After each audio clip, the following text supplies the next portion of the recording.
እንኳን መርከብ ወፍ ዝር አይልም። ኢራን አይበገሬው ኢራን ዛሬም አሜሪካን እንዳስጨነቀች ቀጥላለች። የፋርሶቹ ስልታዊ ቀባም የነጩ ቤተ መንግስት አለቆች ብቻ ሳይሆን የዓለም ጉሮሮ ላይ መቆመራቸውን ቀጥለውበታል። አልሆርሙዝ ወይ መጨረሻ ምን ይሆን በሚል ጥያቄ አለመወዛገቧን ቀጥላለች።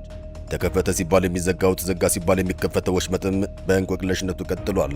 በፓኪስታን ጥረት ዓለም ለሁለት ሳምንታትም ቢሆን እፎይ ያስባለ የተኩስ አቁም ስምምነት ሊጠናቀቅ 2 ቀናቶች ብቻ ቀርተውታል። የአሜሪካው ፕሬዝዳንት ዶናልድ ትራምፕ የሆርሙዝ ሰርጥን ዘግተነዋል ቢሉም የፋርሶችን ስልታዊ የመደራደሪያ ልብ ማግኘት ተስኗቸዋል። እንደ ወትሮ ሁሉም የኢራን መንግስት የሆርሙዝን ልሳን ዳግም ጠርቅሞታል።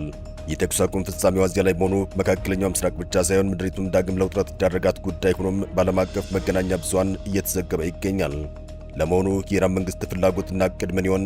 የተኩስ አቁሙ ዕጣ ፈንታ ምን ሊሆን ይችላል? የሚለውንና የትራምፕን ምላሽና ዕቅድ በጥልቅ ትንታኔያችን እንዳስሳለን። አብራችሁን ቆዩ።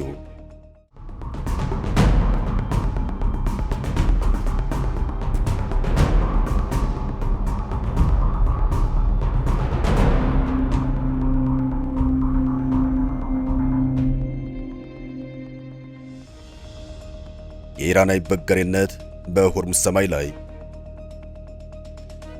ዓለም የሆርሙዝ ምንነትና ፋይዳ በቅጡ የተረዳችው በቅርቡ በተለኮሰ የመካከለኛው ምስራቅ አስከፊ ጦርነት ተከትሎ ይመስላል። ምክንያቱም በየሽርፍራፊ ሰከንዶቹ የዓለም አቀፍ መገናኛ ብዙሃን ሰበር ዜናዎች የሚጻፉት ስለዚህ የመርከቦች መተላለፊያ መስመር ነው ማለት ይቻላል። ዶናልድ ትራምፕም ሆኑ የኢራን መሪዎች እንደ ማስፈራሪያ አድርገው የሚጠቀሙት ይህንን መስመር ሆኗል። ይህ ብቻ አይደለም። ለዓለም ሳንባ እስትንፋስ የሆነ ነዳጅ በሰርጡ መጠርቀም ምክንያት ዋጋው እንዲንር ብቻ ሳይሆን ኢትዮጵያን በመሳሰሉ ታዳጊ ሀገራት ላይ የነዳጅ እጥረት እንዲከሰት ያደረገው ይህ ወሽመጥ እንደሆነ ይታወቃል። በእርግጥ ጦርነቱ ከተለኮሰ ጊዜ ጀምሮ ሆርሙዝ በተደጋጋሚ የተዘጋ ቢሆንም ያሁኑ ግን በቀላሉ የሚከፈት አይመስልም። ምክንያቱም የኢራን አብዮታዊ ዘብ ያወጣው መግለጫ ጠንከር ያለና ቅድመ ሁኔታዎችን ያስቀመጠ ነው ሲሉም በርካታ ተንታኞች እየተናገሩ ናቸው። የኢራን አብዮታዊ ዘብ የባህር ኃይል በባህረ ሰላጤው ላይ ተጥሎ የነበረውን እገዳ ይበልጥ በማስፋት ቀደም ሲል መርከቦች ሰላም እንዲያልፉ ክፍት አድርገውት የነበረውን መተላለፊያ ጭምር መዝጋቱን አስታውቋል። ኃይሉ ባወጣው አዲስ መግለጫው አሜሪካ በኢራን ወደቦችና መርከቦች ላይ የጣለችውን ማዕቀብ እስካላነሳች ድረስ ስልታዊ የውሃ መስመር ሙሉ በሙሉ ዝግ ሆኖ እንደሚቀጥል አውጇል። እንደሚታወቀው ኢራን ባለፈው አርብ ዕለት መርከቦች ከእሷ ጋር በመቀናጀትና የተወሰነ ክፍያ በመክፈል ማለፍ እንደሚችሉ ገልጻ ነበር። አሁን ግን አቋሟን በማክበር በብሔራዊ መገናኛ ብዙሃን በኩል ባስተላለፈችው ማስጠንቀቂያ ይህ ክልከላ ጥሶ ለማለፍ የሚሞክር ማንኛውም መርከብ የጥቃት ኢላማ እንደሚሆን አስታውቃለች። ኢራን ይህን እርምጃ የወሰደችው አሜሪካ የጣለችውን የባህር ላይ ማዕቀብ በሁለቱ ሀገራት መካከል ያለውን የተኩስ አቁም ስምምነት እንደመጣስ በመቁጠሯ ነው። የኢራንን የተደራዳሪ ልዑክ የመሩት ጋሊባፍ ባለፈው ሳምንት በፓኪስታን ተገኝተው ከምክትል ፕሬዝዳንቱ ጄዲ ቫንስና ከሌሎች አሜሪካ ልዑካን ጋር ንግግር አድርገው ነበር። ንግግራቸውም ያለ ስምምነት የተቋጨ ሲሆን ቀጣዩ ድርድር መቼ እንደሚካሄድ እስካሁን ድረስ ቁርጥ ያለ ቀን አልተቀመጠም። ከዚህ ንግግር በኋላ ፕሬዝዳንት ዶናልድ ትራምፕ በሆርሙዝ ወሽመጥ በኩል ወደ ኢራን ወደቦች የሚደረጉ ማንኛቸውም ጉዞዎች አግደዋል። ኢራን ከጦርነቱ መጀመሪያ ወዲህ ዘግታ የቆየችውን ወሳኙን የባህር መተላለፊያ ከከፈተችው በኋላም የአሜሪካ እግድ ጸንቶ እንደሚቆይ ትራምፕ ተናገሩ። ይህ ደግሞ ፋርሶችን እጅግ አስቆጣ። በዚያ ያልተደሰተችው ኢራን በድጋሚ ወሽመጡን ዘጋችው። የኢራኑ የፓርላማ አፈ ጉባኤ ጋሊባፍ ትናንት በመንግስት ቴሌቪዥን ጣቢያ በተላለፈው ንግግራቸው አሜሪካ የጣለችውን እግድ የተሳሳተ ግምገማና ውሳኔ ሲሉ ጠርተውታል። እገዳውን የማነሱ ከሆነም በወሽመጡ በኩል የሚደረግ ጉዞ በእርግጠኝነት እንደሚገደብ ተናግሬ ነበር ብለዋል። አሁንም ቢሆን ወሽመጡ በኢራን ቁጥጥር ስር እንደሚገኝ ተናግረዋል። ለ2 አሊያም ለ3 ቀናት ያክል አሜሪካ ሆን ብላ ከበባ ፈጽማለች። ከበባ ማለት ምን ማለት ነው? ሁሉም ሰው ይመጣል ይሄዳል፣ ኢራን ግን አትጓዝ ማለት ነው። እንዴት ያለ ሞኝና የድንቁርና ውሳኔ ነው ሲሉም በጠንካራ ቃላት ተችተዋል። አሜሪካ በሰላጤው ላይ የተጠመዱ ፈንጂዎችን የማጽዳት ዘመቻ ማካሄድ እንደምትፈልግ የተናገሩት ጋሊባፍ ኢራን በጽናት በመቆም አሜሪካን ተጋፍጣለች ሲሉ ተደምጠዋል። ይህን እቅዷንም እንደ ተኩስ አቁም ስምምነት ጥሰትን የቆጠርነው እንዲህ አይነት እርምጃ የሚወስዱ ከሆነ ጥቃት እንደምንፈጽም ተናግራን ሲሉም አቋማቸውን ግልጽ አድርገዋል። ጋሊባፍ ጦርነቱ ከተጀመረ ወዲህ ከኢራን መንግስት መዋቅር ውስጥ ቁልፍ ሰው ሆነው የወጡ ፖለቲከኛ ናቸው። ባለፈው ሳምንት ኢራንና አሜሪካ በእስላማባድ ባደረጉት ንግግር ላይ የቴህራን ልዑክን መርተዋል።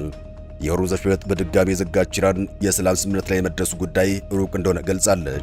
ፕሬዝዳንት ትራምፕም የኢራን ጦር የሆርሙዝ ሰላጤን መዝጋቱን ካሳወቀ በኋላ በሰጡት ምላሻቸው ቴህራን ልታስፈራራን አትችልም ሲሉ ተደምጠዋል።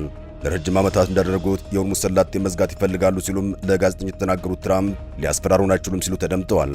ትራምፕ ከኢራን ጋር በጣም ጥሩ ውይይት የተካሄደ ነው በማለትም ላለፉት 47 ዓመታት እንደነበሩት ለማታለል እየሞከሩ ነው ሲሉም ተሳልቀዋል። የኢራን ባለስልጣናት የሆርሙዝ ወሽመጥን ለመዝጋት ይፈልጋሉ ያሉት ትራምፕ አሜሪካን እንድታስፈራሩ አንፈቅድም ሲሉ ተደምጠዋል። አሜሪካ ጠንካራ አቋም ትወስዳለች ሲሉ አክለዋል። ፕሬዝዳንቱ አክለውም ኢራንን በሚመለከት በቀኑ መጨረሻ ላይ ተጨማሪ መረጃ እንደሚሰጡ ተናግረዋል። ኢራን የሆርሙዝ ወሽመጥን ዳግም መዝጋቷን ካሳወቀች በኋላ የኢራን አብዮታዊ ዘብ የነዳጅ ጫኝ መርከብ ላይ ተኩስ መክፈቱ ተሰምቷል። የኢራን አብዮታዊ ዘብ መሳሪያ የታጠቁ ጀልባዎችና ነዳጅ ጫኝ መርከቦች ተኩስ መክፈታቸውን የገለጸው የዩናይትድ ኪንግደም የባህር ትራንስፖርት ማዕከል ነው። አብዮታዊ ዘቡ በነዳጅ ጫኝ መርከቡ ላይ ተኮሰ ቢሆንም የመርከቧ ሰራተኞች በደህና ሁኔታ ላይ መሆናቸው ተገልጿል።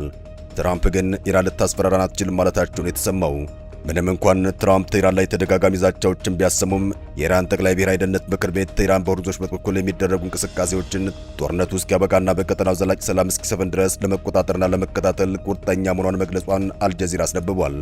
ብዙዎች ጦርነቱ ሲጀመር አሜሪካና እስራኤል ከተጣመሩ ሀገር ኢራንን በአጭር ጊዜ ውስጥ ሊያንበረክኩ ይችላሉ የሚል የተሳሳተ ግምት ነበራቸው። ነገር ግን እውነታው ከዚህ የራቀ መሆኑን ዓለም ታዝባለች። በእርግጥ ኢራናውያን ጉምቱ ባለስልጣኖቻቸውንና የጦር አመራሮቻቸውን በዚህ ጦርነት ቢነጠቁም እንደ ኒኮላስ ማዱሮን ቬኔዙዌላ አሊያም እንደ ጋዳፊዋ ሊቢያ አሊያም እንደ ሱሪያና የመን አልተበታተነችም። አሊያም የፕሬዝዳንት መስዑድ ፐዘሽኪያን መንግስት አገሩ ለጠላት አሳልፎ ሰጥቶ ከሀገር አልኮበለለም። እገዳውም አሜሪካና እስራኤል ላይ ብቻ ሳይሆን በባህረ ሰላጤው የአሜሪካ ወዳጆች ላይ ጠንካራ ጥቃቶችን በመፈጸም አይበገሬነቷን ላለማስመስከራለች። የዶናልድ ትራምፕ ወደ ድንጋይ ዘመን መልስሻለሁ ዛቻና ማስፈራሪያ ሳያስበረግጋት የሆርሙዝ ባህረ ሰላጤን መዝጋት ብቻ ሳይሆን በሰርጡ በኩል እንኳን መርከብ ወፍ ዝር እንደማይል እያሳየች ይገኛል። የአገሪቱን ደህንነት በበላይነት የሚቆጣጠረው ምክር ቤቱም ክትትሉና ቁጥጥሩን የሚያደርገው በወሽመጡ የሚተላለፉ መርከቦች መረጃ በመሰብሰብ ብለውም የይለፍ ወረቀት በመስጠት እንዲሁም ለተገቢው አገልግሎት ክፍያ በመቀበል መሆኑን አስታውቋል። የደህንነት ምክር ቤቱ በማህበራዊ መገናኛ ባሰራጨው መግለጫው የመርከቦች መተላለፊያን ለማስተጓጎልና የባህር ላይ እገዳን ተግባራዊ ማድረግ እስከቀጠለ ድረስ ኢራን ይህንን የተኩስ አቁም ጥሰት አድርጋ ትቆጥረዋለች ሲል ተደምጧል። በተጨማሪም የሆርሙዝ ወሽመጥን በሁኔታዎችና ውሱን በሆነ መልኩ እንዳይከፈት ታደርጋለች ሲል አክሏል። ጦርነቱን ለማስቆም ስለሚደረገው ድርድር ምክር ቤቱ ቴህራን አሜሪካ ያቀረበችውን ምክረ ሐሳብ የገመገመች ሲሆን እስካሁን ምላሽ አልሰጠችም ሲል ተደምጧል። በእርግጥ የኢራን ጦር በአሁኑ ውሳኔ ያመረረ ይመስላል። ከዚህ ቀደም ጦርነቱ እየተካሄደ እንኳን የተወሰኑ ወዳጅ ሀገራት መርከቦች እንዲያልፉ ፍቃድ ሰጥቶ የነበረ መሆኑ ይታወሳል። ለዚህ ደግሞ ማሳያው ሁለት የህንድ መርከቦች በሆርሙዝ ሰላጤ ለማለፍ ሲሞክሩ ተተኩሱባቸው መመለሳቸውም እየተዘገበ ይገኛል። እንደ ሮይተርስ ዘገባም ሁለት የህንድ ነዳጅ ጫኝ መርከቦች በሆርሙዝ ሰላጤ በኩል እያለፉ ያለ ተኩስ አጋጥሟቸዋል። ይህ ተኩስ የተከፈተባቸው ከኢራን አብዮታዊ ዘብ ሲሆን መርከቦቹ አቅጣጫቸውን ቀይረው ወደ ኋላ ለመመለስ ተገደዋል። ታንከር ትራከር እንደገለጸውም እነዚህ ሁለት መርከቦች ከኢራቅ የተገዛ 2 ሚሊዮን በርሜል ነዳጅ ጭነው ነበር። ይህ ጥቃት የመጣው ኢራን በድጋሚ የሆርሙዝ ሰርጥን መዝጋቷን ተከትሎ ነው። አሜሪካ በኢራን ወደቦች ላይ የጣለችውን እገዳ እንድታነሳ የጠየቀችው ኢራን እገዳው እስከሚነሳ ድረስ ሆርሙዝ ሰርጥ መዘጋቱን ማሳወቋ ይታወቃል። እንደ ሮይተርስ ዘገባ ከሆነ ሰርጡ በድጋሚ ከመዘጋት በፊት ወደ 8 የሚጠጉ ነዳጅ ጫኝ መርከቦች አልፈዋል። አሁን በኢራን በዩናይትድ ስቴትስና በእስራኤል መካከል ለ40 ቀናት የተዘለቀው ጦርነት አስገራሚ ጉዳይ ይዞ ብቅ ብሏል። እጅግ ውጤታማና አደገኛ የኢራን መሳሪያ የኒውክሌር አቅሟ ሳይሆን የሆርሙዝ ወሽመጥ መሆኑን ፍንትው አድርጎ አሳይቷል። ጦርነቱ ሲጀመር ኢራን ውስጥ ከባድ የቦምብ ጥቃት በመፈጸም የአገዛዝ ለውጥ እንዲመጣ የማድረግ ሙከራ እንደነበር ይታሰባል። ኢራን በአሜሪካና በባህረ ሰላጤው ሀገራት አጋሮቿ ላይ ሚሳኤሎችና ድሮኖችን በማስወንጨፍ ምላሽ መስጠቷ አይዘነጋም። ጦርነቱ እየተባባሰ ሲሄድ ግን ትኩረቷ በጠባቡ የውሃ መስመር በኩል በማድረግ የፋርስ ባህረ ሰላጤን ከዓለም አቀፍ ገበያ ጋር የሚያገናኘውን ወሽመጥ ወደ ማስተጓጎል አዙራለች። እርምጃው በፍጥነት ነበር በዩናይትድ ስቴትስና በባህረ ሰላጤው በኩል የነዳጅና የጋዝ ግብይት በሚፈጽሙ አጋሮች ላይ ከፍተኛ ጫናን የፈጠረው። በእስላማዊ አብዮታዊ ዘብ ውስጥ ያሉ ባለስልጣናት ይህን መርከብ መስመር መቆጣጠር ከተቻለ ከወታደራዊ ግብግብ የበለጠ ስትራቴጂካዊ ጥቅም ሊያስገኝ እንደሚችል ተገንዝበዋል። ኢራን ዓለም አቀፍ የኃይል አቅርቦቶችን በማስተጓጎል ዋሽንግተን አቅጣጫዋን እንደገና እንድታጤን አስገድዳታለች። በመጨረሻም መስመሩን እንደገና ለመክፈትና የተኩስ ማቆም ድርድር ቅድመ ሁኔታዎች አድርጋ አስቀምጣለች። ኢራን ጥቃት ከደረሰባት ወሽመጡ እንደምትዘጋ በተደጋጋሚ ብትስትም ከዚህ በፊት በዚህ መልኩ ሙሉ በሙሉ ዘግተው አታውቅም። ከዚህ ጋር ተያይዞም በሰርጡ ምን እየተፈጠረ እንደሆነም በእርግጠኝነት መናገር ከባድ ነው። በብሔራዊ መገናኛ ብዙሃን የተላለፈው የኢራን ወቅታዊ መግለጫም አሜሪካ በወደቦች ላይ የጣለችውን እግድ ተፈጻሚነት በመቀጠሉ ምክንያት የሆርሙዝ ሰላጤ በድጋሚ ተዘግቷል የሚል ነው። እንደ ቴህራን ከሆነ አሜሪካ ወደ ኢራን ወደቦች በሚገቡና በሚወጡ መርከቦች ላይ የጣለችው እግድ አሁንም ተፈጻሚ ነው ማለት ነው። ኢራናውያን ከጥቂት ቀናት በፊት ወደ ነበርንበት እንመለሳለን እያሉ ሲሆን ይህም ወሽመጡ በኢራን ጦር ቁጥጥር ስር ተመልሷል እንደማለት ነው። ኢራን በጦርነቱ የገጠመችው አሜሪካና እስራኤል ብቻ አልነበረም። ይልቁንም በርካታ የባህረ ሰላጤው ሀገራትን በአንድም በሌላ መንገድ ጭምር እንጂ። በሌላ በኩል ከኢራን ጎን ተሰልፈው እስራኤልን ሲያስጨንቁ የነበሩ ታማኝ አጋሮች አሏት። እነዚህም ሄዝቦላና የየመኖቹ ሁቲዎች ናቸው። በተለይ የየመን ሁቲ የቀይ ባህርን ቀጠና ለመምከድ አድርገው ዋላ ደርን ብሏል። በኢራን እንደሚደገፉ የሚነገርላቸው ሁቲዎች የኢራንና የጠላቶቿን እንቅስቃሴ እግር በእግር በመከታተል አሜሪካና እስራኤልን ብቻ ሳይሆን ዓለምን ማስጨነቃቸውን ቀጥለዋል። ከሆርሙዝ ባህረ ሰላጤ መዘጋት በኋላ የየመን ሁቲዎች ባብ አል-መንደብን እንዘጋዋለን እያሉ እየዛቱ ይገኛል። ፕሬዝዳንት ትራምፕ ለሰላም እክሉ ነው ከቀጠሉም ቁልፉን የውሃ መስመር እንደሚጫኑት የሁቲ ምክትል የውጭ ጉዳይ ሚኒስትር አስታውቋል። ሰና ባብላል መንደብን ለመዝጋት ከወሰነች ማንም ማስከፈት እንደማይችል አስጠንቅቀዋል። ሁሴን አሊዚ በኤክስ ገጻቸው ላይ ባሰፈሩት ጽሑፍ ትራምፕ በአፋጣኝ ለችግሮች መፍትሄ እንዲሰጡና ችግር ፈጣሪ አካሄዳቸውን እርግፍ አድርገው እንዲተው አስጠንቅቋል። ባብላል መንደብ ቀይ ባህርን ከኤደን ባህረ ሰላጤ ጋር የሚያስተሳስር ሲሆን የሚዘጋ ከሆነም እስከ ስዊዝ ቦይ ያለውን የንግድ እንቅስቃሴ ጫና ውስጥ ያስገባዋል። ኢራንና አሜሪካ በሰርጡ ላይ እያሳዩት ያለው ውጥረትም ቀጠናው እንዳይረጋጋ አድርጎታል። አገራቱ ለድርድር በጠረጴዛ ዙሪያ የሚቀመጡበትን ቀንም መቁረጥ አለመቻላቸው የችግሮችን መባባስ ይጠቁማል። ታዲያ የዚህ አስጨናቂ ጦርነት ቀጣይ ዕጣ ፈንታ ምን ሊሆን ይችላል የሚለውን መፈተሽ ተገቢ ጉዳይ ነው። ለዓለም ሰላም እንቅልፏን አጥታ እየባተለች የምትገኘው ሀገር ፓኪስታን ዛሬም እየታገለች ይገኛል። የሁለተኛ ዙር ድርድር በመጪው ሳምንት ውስጥ ይጀምራል የሚል ተስፋም በእስላማባድ በኩል አለ። ለዚህም በፓኪስታን ዋና ከተማ ኢስላማባድ የጸጥታ ጥበቃ በከፍተኛነት የተጠናከረ መምጣቱን የሚያሳዩ ምልክቶችም መታየት ጀምረዋል። ሆኖም የጸጥታ ዝግጅቱ ባለፈው ሳምንት መጨረሻ ከነበረው መጠን ጋር ሲነጻጸር በተወሰነ መልኩ ያነሰ መሆኑ ተነግሯል። ከ1979 የእስላማዊ አብዮት ወዲህ ከፍተኛ ደረጃ የተሰጠውና ያለ ስምምነት በተጠናቀቀው የመጀመሪያው የአሜሪካና ኢራን ድርድር ማዕከል በሆነው በኢስላማባዱ ሴሬና ሆቴል ዙሪያም ተጨማሪ የፖሊስ አባላት የተሰማሩ ሲሆን አዳዲስ የፍተሻ ኬላዎችም ተቋቁመዋል። ፓኪስታን በቀጣዮቹ ጥቂት ቀናት ውስጥ በኢራንና በአሜሪካ መካከል የሚካሄደውን ሁለተኛ ዙር ወሳኝ ድርድር ታስተናግዳለች ተብሎም በስፋት የተጠበቀ ይገኛል። ነገር ግን ኢራንና አሜሪካ ለሚያደርጉት ቀጣይ ዙር ድርድር የተቆረጠ ቀን አለመቀመጡን ብሎም ከንግግሩ በፊት የመግባቢያ ማዕቀፍ ላይ ስምምነት ሊደረስ እንደሚገባ የኢራን ምክትል የውጭ ጉዳይ ሚኒስትር መናገራቸውን ሮይተርስ አስነብቧል። የአሜሪካ ፕሬዝዳንት ዶናልድ ትራምፕ በዚህ ሳምንት መጨረሻ ቀጥተኛ ንግግር ሊደረግ እንደሚችል ለሮይተርስ ተናግረዋል። ዲፕሎማቶች ግን ንግግሩ ይካሄዳል ተብሎ የሚጠበቅበት የፓኪስታን ዋና ከተማ ኢስላማባድ ውስጥ ድርድር ለማድረግ ከሚያስፈልገው ሎጂስቲክ አንጻር የመደረግ ዕድሉ ዝቅተኛ እንደሆነም ለዜና ወኪሉ ተናግረዋል። ቱርክ ውስጥ እየተካሄደ ባለው የዲፕሎማሲ ፎረም ላይ እየተሳተፉ ያሉት የኢራን ምክትል የውጭ ጉዳይ ሚኒስትር ሳይድ ካቲብዛዴ ከዝግጅቱ ጎን ለጎን ከጋዜጠኞች ጋር ቆይታ አድርገዋል። አሁን ትኩረታችን በሁለቱ ወገኖች መካከል ያለውን የመግባቢያ ማዕቀፍ ማጠናቀቅ ላይ ነው። ከጅምሩ እንዲከሽፍ ወደ ተፈረደበትና ሌላ ዙር ግጭት ምክንያት ሊሆን ወደሚችል ማንኛውም ድርድር አሊያም ስብሰባ መግባት አንፈልግም ማለታቸውን በዘገባው ተመላክቷል። ማዕቀፉ ላይ እስካልተስማማን ድረስ ቀኑን ማስቀመጥ አንችልም ያሉት ሳይድ ከዚህ ቀደም በነበረው ንግግር ውጤት ላይ ያልተደረሰው አሜሪካ የኢራን ኒውክሌር ፕሮግራም ላይ ባቀረበችው ጥያቄ ምክንያት መሆኑ ተጠቁሟል።